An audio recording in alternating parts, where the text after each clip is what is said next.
What's going on, everybody? Jacob here, Miami Dolphins Syndicate, and we have some more salty Tua. Tua clapping back at Ryan Clark. Ryan Clark yesterday on ESPN was talking about Tua's nutritional habits and his gym time, and referred to him as thick, referencing the pounds that he's put on the offseason. And before we get into it, I think the pounds that Tua's put on in the offseason has been a good thing. I've been asking for him to do that of sorts recently, but Ryan Clark saw it as a bad thing, and Tua then had his response to Ryan Clark. If he were here, what would you say to him?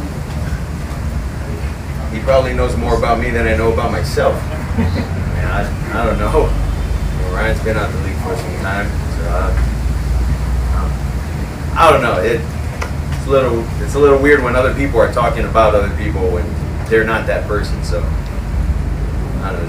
It's just a little weird. I come back. I like my background is.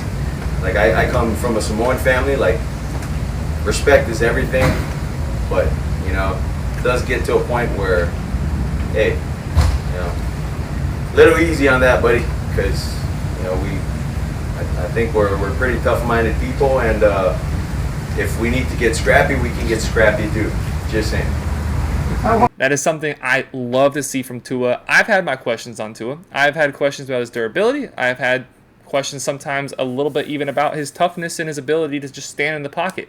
But the more we see of him from a physical side and a mental side, those questions that I have for him or about him are quickly subsiding. And I love when a quarterback is able to stand there, take the criticism, and give it right back without being rude, without being antagonizing, but making it known that you're not going to let somebody just come out here and say whatever they want about you. You're going to stand your ground. You're going to hold firm without being insulting, without being rude or anything of that nature. So come out here and do what you got to do to support yourself and to back up your name. I love to see that from Tua. I love to see that from your starting quarterback. That's something that when you have a 53-man roster of guys behind you who want to 52-man roster behind you, who want to look at you as the guy, as the leader.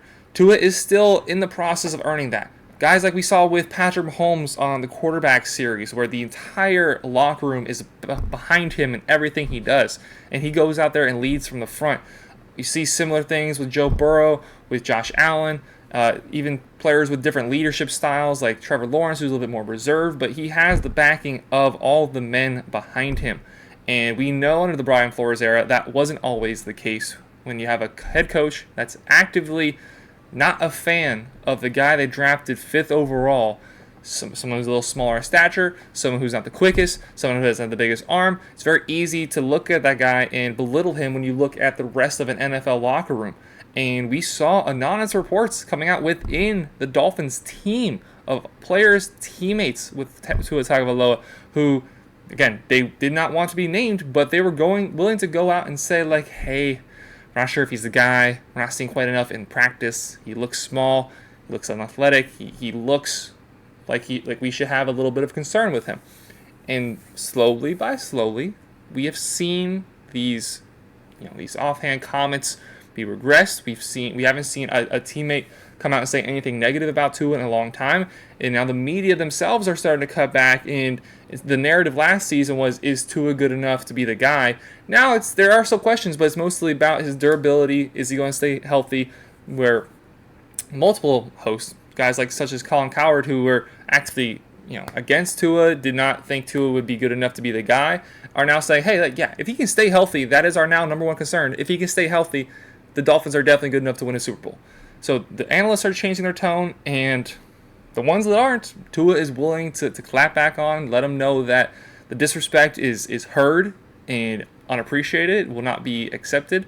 And also I can see a certain thing hey, talk about your game how you want, but don't talk about me as a person. Don't talk about my body. Don't talk about stuff that I do, my work ethic. And I really respect that for him. I love that edge that he's setting. He's setting the tone for himself before he goes into the season. He's setting the tone for himself, which therefore sets the tone for the entire team. As the quarterback, he's a captain on the team. He is the number one leader on the team. And you want to see things like this. You don't want to quite see him like Baker Mayfield, where he crosses the line, goes over the top at clapping back at people.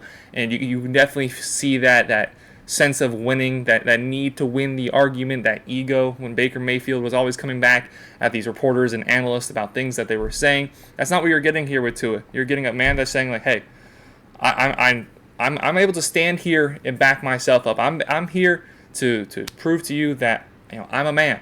I'm not going to just sit here and take it. Talks about his Samoan family. Talks about, hey, like, he's not just talking about himself. He's talking about his people. He's talking about who he is at his core. And doesn't come back for Ron Clark other than saying, he's been out of the league for a long time. That's really the worst thing he said to Ron Clark. But I really love to see this attitude, to see this feistiness from Tua. Let me know what you think about Salty Tua, the latest edition of Salty Tua. Let us know down in the comments below. If you haven't done so already, make sure to subscribe, like, get down in their comments. Thank you all very much for watching. Tune in for the live stream tonight, 7 p.m. We will be there probably on time. And I will also be recording a broadcast or recording an interview today with the defensive coordinator of FAU over for the FAU Owl's Nest YouTube channel. I'll try to link that down below. That interview will be out tomorrow. So if you're interested in FAU content, go check out the FAU Owl's Nest as well as look for our live stream tonight. Thank you all very much for watching. Have a great rest of your day. Take care, everybody.